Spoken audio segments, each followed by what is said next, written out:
Bonjour, je suis Emilia Fournier. Bienvenue aux Nouvelles nationales d'APTN. Ma collègue Shushan Bacon est en congé cette semaine.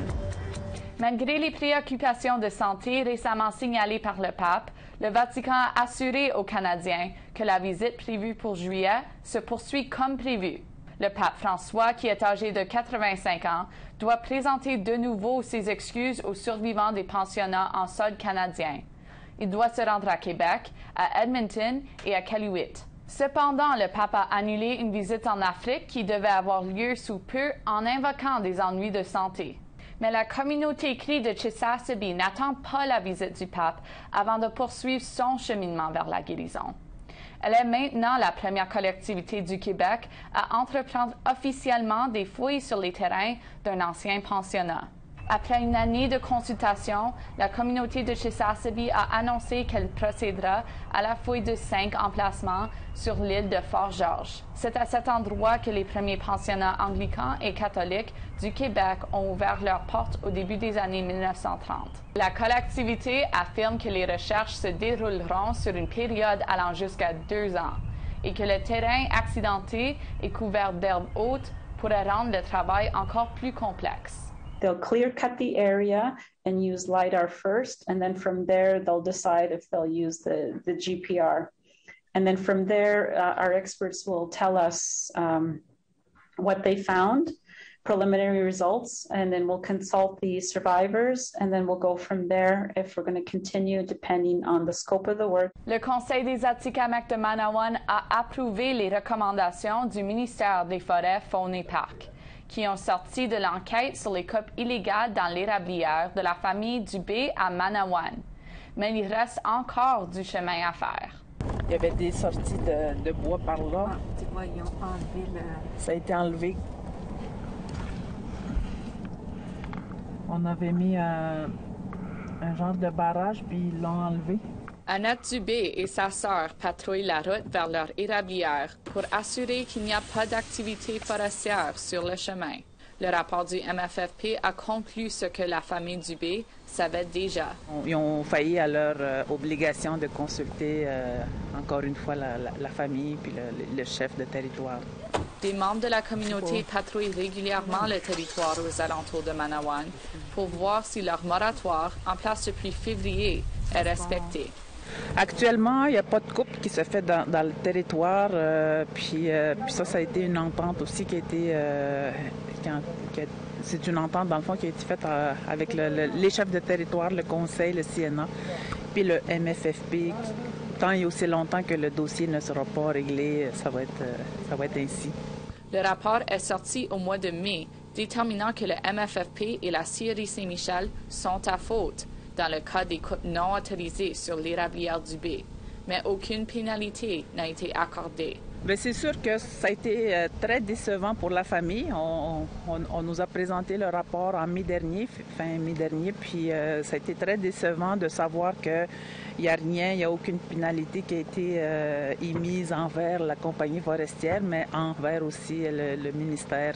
La Scierie Saint-Michel avait envoyé la carte pour la route qui traverse l'érablière Dubé 2 fois au Centre de ressources territoriales du Conseil des Atikamekw de Manawan.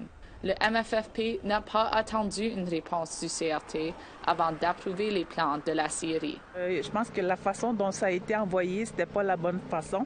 Il aurait dû l'envoyer au CRT, mais c'est comme s'il l'avait envoyé à tous les autres qui sont les villégiateurs, les pourvoyeurs, puis ils ont mis seulement le CRT en copie conforme. Ça c'est inacceptable. Glenn Dubé, un conseiller élu du Conseil Atikamekw de Manawan, dit que ce n'est pas le premier incident. Les compagnies arrivent dans nos communautés avec des permis de coupe déjà octroyés. Donc, il y a une distorsion entre ce que le gouvernement entend quand ils sont dans leur bureau et ce qui se fait sur le terrain. Les recommandations du rapport incluent une implication directe de la communauté dans les activités forestières et une révision du processus de consultation. Mais jusqu'à ce que les recommandations du rapport soient codifiées, le moratoire et le camp demeureront en place. Du côté des chefs de territoire et du conseil, on peut pas se contenter seulement de recommandations. Il nous faut des ententes formelles pour le suivi de ces recommandations. APTN est allé à la rencontre de la famille Dubé et ses souteneurs en mars. La communauté de Manawan est sortie en grand nombre en défense des coupes illégales sur l'érablière de la famille Dubé. Il y a toujours des membres de la communauté sur place et des personnes des communautés avoisinantes, et même de Québec et Montréal, se postent au camp pour montrer leur soutien. Au mois de mai, le président de la scierie Saint-Michel avait dit qu'il espérait recommencer les coupes forestières dans le territoire de Manawan par le 6 juin. Mais les Atikamekw à ce camp disent que ceci ne se passera pas jusqu'à ce que leur demande soit respectée. Sylvie Flamand, vice-chef de Manawan, dit que le consentement Atikamekw doit être intégré dans l'approbation des plans forestiers. Améliorer davantage sur l'approche de consultation axée sur le consentement préalable libre et éclairé. C'est important parce que le territoire, ça nous appartient, puis on doit prendre position aussi sur tout ce qui se passe sur nos territoires, par exemple sur les coupes forestières, comment les territoires devraient être réaménagés. Malgré les enjeux qui demeurent, les relations entre les Atikamekw de Manawan, le MFFP et la scierie Saint-Michel semblent s'améliorer. C'est un pas vers l'avant, je pense, de reconnaître une erreur. Là, la prochaine étape, c'est de réparer. Ni la scierie Saint-Michel ni le MFFP n'ont répondu à la demande d'entrevue d'APTN. Emilia Fournier, Nouvelle nationale d'APTN, Manawan. Au retour, le territoire traditionnel algonquin est-il à risque pour l'exploitation minière? Restez là.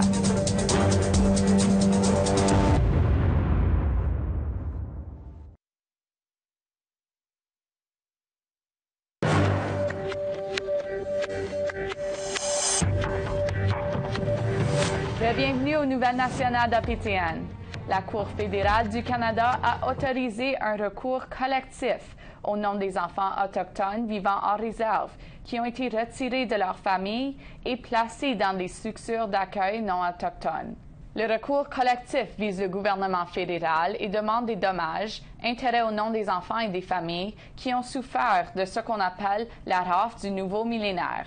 Il concerne tous les enfants autochtones vivant hors réserve qui ont été pris en charge par le gouvernement entre le 1er janvier 1992 et le 1er décembre 2019. De plus amples renseignements sur la demande d'indemnisation seront rendus publics au cours des prochaines semaines. La demande croissante de sous-produits des terres rares alimente l'exploration minière dans l'ouest du Québec, en particulier sur le territoire non cédé de la nation algonquine, et un site qui était autrefois un village ancestral. Un reportage de Lindsay Richardson. Ampoules, cellulaires, voitures, quelques objets communs de la vie quotidienne.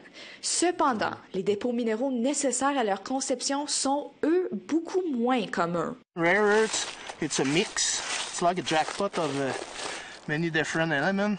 That's why when you come to the site right here, I mean, you can see the veins going through the big piles of rock. Pretty good indicator that as you keep digging down, you're going to find more and more of this stuff and have some pretty rich deposits of these rare earth minerals. Le nom et le concept de terre rare peut ressembler à de la science-fiction, mais c'est une préoccupation bien réelle pour la nation algonquine de Québec, dans l'ouest du Québec. Right here. That's probably one of the biggest, I guess, obstacles, issues, projects that's trying to happen on Quebec's unceded territory. À environ 1 heure de l'extérieur de Québec, sur un flanc de montagne surplombant le lac Kipawa, se trouve le territoire non cédé connu sous le nom de Brandon Lake. C'est là que la nation algonquine s'est établie et a prospéré pendant des générations, avant la réinstallation forcée sur les terres de réserve. It's a fairly well-known lake and getting more well-known. Homes that were going for maybe a few $100,000, if that. I mean, you're in the $500,000. We're even seeing some homes going up for over $1 million now. Justin Roy a grandi ici et est aujourd'hui agent de développement économique du Conseil. But you can see the federal government, when they gave us our land base, they put us as close to the water as possible without actually putting us on the water. Après 4 années de leadership pro-industrie du gouvernement du Québec, Québec commence à ressentir la pression de se développer, selon Roy. It's every day, multiple times a day, we get consultations or requests to access the territory, to remove its resources, whether it's minerals, water, land, anything between the air and the ground. I mean, it really is endless. Pendant des années, la Chine détenait le monopole de l'exploitation des terres rares. En 2011, la compagnie de l'exploitation minière Matamec a proposé de créer une fosse à ciel ouvert au lac de Brandon dans l'espoir de devenir le premier fournisseur national du Canada. À l'époque, la communauté locale s'y est opposée. They're just a bunch of bullshit. It's all about men. Excuse my language, but that's the way it is. It's all about money. But once they get it, they're gone. Le projet a été tué dans l'œuf, mais il a récemment été relancé par une nouvelle société minière, Cheetah Minerals. Le cerveau et les gros sous derrière le projet des terres rares de Nialchod dans les territoires de Nord-Ouest. Même après la pandémie, Roy a déclaré: No lump sum of money, no amount of jobs, no equity in the project, anything like that is ever going to trump the fact that it's not going to supersede the fact that this is where our community came from. Ne vous laissez pas berner par la calme. Il y a beaucoup de vie au Brandon Lake. Here you see, it almost looks painted on. It's so pink. Bien sûr, il y a les minéraux. Il m'avait expliqué que ça, c'est un indicateur là, de présence de terres rares, ce genre de roches-là. Les familles font encore du piégeage dans cette zone et ils recherchent de la nourriture. Pascal Bibeau, un ancien technicien forestier pour le gouvernement du Québec, dit que ce fourré d'arbres est le plus important peuplement de chênes de la région. Ils veulent probablement dynamiter puis partir avec des voyages et des voyages de camions. Là. On parlait de plusieurs milliers de tonnes de matériel. Pascal Bibeau travaille maintenant à la gestion du territoire pour le Conseil de Québec. Il affirme que les prospecteurs laissent déjà derrière eux des déchets après avoir prélevé les carottes de forage. Il s'inquiète de la contamination de la terre et de l'eau. Une vraie consultation, c'est pas juste d'entendre, c'est d'écouter aussi. Puis là, ce qu'on constate depuis un certain temps, oui, il y a une loi qui encadre le domaine des consultations, c'est une loi fédérale, mais on dirait que c'est juste pour cocher une case là, sur une checklist, là, dire bon, ben, on a consulté, ce qu'ils nous ont dit, ça nous importe peu, mais on a consulté. Cheetah Minerals prétend que ce n'est pas un fait accompli. Le porte-parole de l'entreprise n'a pu se rendre disponible pour une entrevue avant la date limite. Mais dans un courriel, il a déclaré que l'entreprise a prolongé la période de diligence raisonnable du projet afin de donner plus de temps pour examiner le titre, les droits et travailler avec les intervenants dans la région de Kipawa. Des sources proches du dossier insistent sur le fait que leur message ne changera pas. Quoi que ce soit la méthode qu'ils vont utiliser pour prélever, c'est sûr que ça va laisser une grande cicatrice dans le territoire, puis dans le cœur du territoire algonquin. C'est ça qui est très dommage. I'm not a cultural keeper, like say an elder or someone that knows the culture better than I do. But what I would call myself is a cultural protector. I know it needs to be protected at all costs, and for us, culture just isn't making baskets or birch bark canoes and moose horns. I mean, it's the language, it's the people, it's the land, and everything that we're all interconnected. Les consultations avec les membres de la collectivité devraient se dérouler jusqu'en septembre. Lindsay Richardson, Nouvelle nationale d'APTN, Québec, Québec. Suite à une annonce par le ministre des Affaires autochtones, Yann Lafrenière, il paraît avoir du mouvement dans le dossier du projet de loi 96. Nous allons bâtir un projet de loi qui servira à faire la promotion, la protection des langues et des cultures autochtones. Le ministre des Affaires autochtones, Yann Lafrenière, a annoncé qu'il travaillera sur un projet de loi qui protégera les langues autochtones dans les mois menant à l'élection provinciale. Mais selon la grande chef de Kahnawake, it kind of sounds like, it's kind of a last-ditch effort now to appease Indigenous people. I think we were kind of looked at as still, well, there's an Indian problem and we need to, go around that. Selon Sky Deer, les Premières Nations et Inuits au Québec qui parlent l'anglais ont demandé une exemption du projet de loi 96 depuis son introduction. It's an imposition, and, I keep going back to our history and the way we say that we had treaty relations with people who came across the salt water and that we would be equal, that, people wouldn't be legislating over our affairs, they wouldn't be trying to control us. And we haven't seen, that kind of coexistence, I'll say. Mais des exceptions mineures ont déjà été faites, comme l'embauche de 5 nouveaux policiers à Akwesasne, qui n'auront pas à parler français, avec des fonds du gouvernement du Québec. Because we work in two provinces here, Quebec and Ontario, and even if we were in Quebec, we're sovereign. We will hire as we deem necessary. The language of choice here is English and Mohawk. Cependant, les inquiétudes des Mohawks de la préservation de leur langue dépassent les frontières de leur communauté. Ils se préoccupent des effets du projet de loi sur les Mohawks qui vont au cégep, sur ceux qui veulent travailler à l'extérieur de la communauté et sur ceux qui naviguent le système juridique.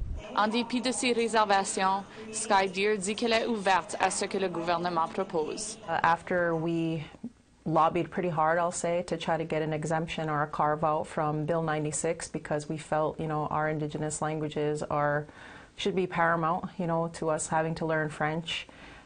This is, I guess, a step in the right direction. Emilia Fournier, Nouvelle nationale d'APTN, Kahnawake. Après la pause, un face-à-face avec Mark Miller. Soyez là.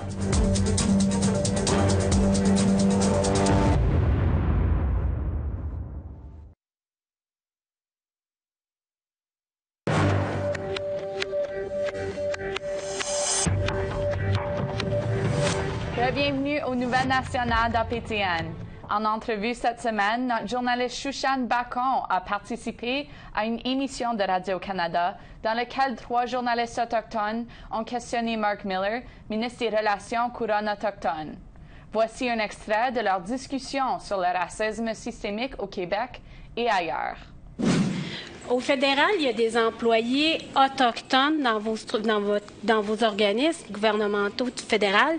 Puis, ils vivent de la discrimination, ils vivent du racisme, des préjugés. Ils font des plaintes. Les plaintes ne sont pas retenues. Puis, ce que ça fait, c'est qu'ils quittent leurs emplois. Donc, chez vous, comment comptez-vous régler ce racisme systémique-là de ces employés riches culturellement, puis qui ont ces traumas-là qui les définissent? C'est une excellente question parce qu'on a eu l'habitude de parler du déni du racisme systémique au Québec. Mais ce que j'essaie de souligner, c'est qu'on a beau le nier, ça ne veut pas dire que ça va disparaître, que ça n'existe pas pour autant. Les institutions fédérales ont beaucoup de racisme systémique à l'intérieur de leur bureaucratie. Et j'ai beau dire moi-même que dans une démocratie pluraliste, moi, je ne peux pas décider comme ministre qui je peux congédier, qui je peux garder.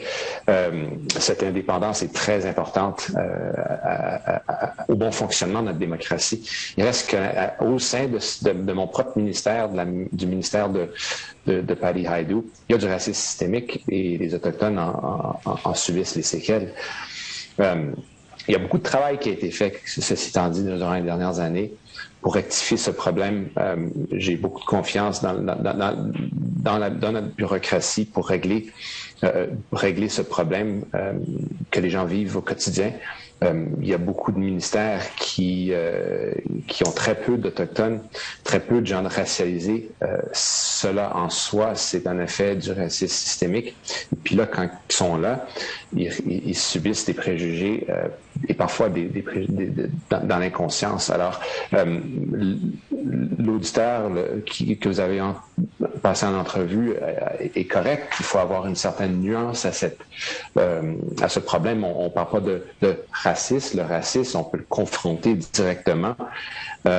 Parfois, il est là. Mais quand on parle de racisme systémique, on parle de l'expérience des gens, du vécu des gens dans le quotidien. Et c'est quelque chose peut-être plus difficile à éradiquer, mais qu'il faut confronter absolument.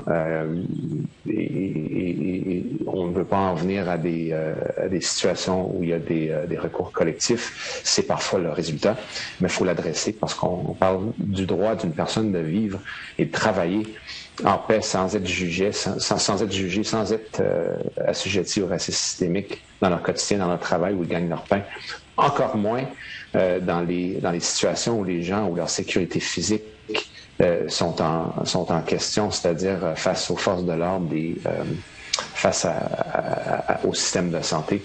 Une personne comme moi, n'ayant jamais eu crainte d'aller dans un hôpital, c'est pas le vécu d'une personne autochtone ou de très peu d'Autochtones qui appréhendent et qui parfois refusent de se présenter dans un système de santé hospitalier qui est supposé leur aider, puis que l'inverse arrive. Donc, c'est un problème de société, il faut le confronter, puis il faut d'abord ne pas avoir peur du mot.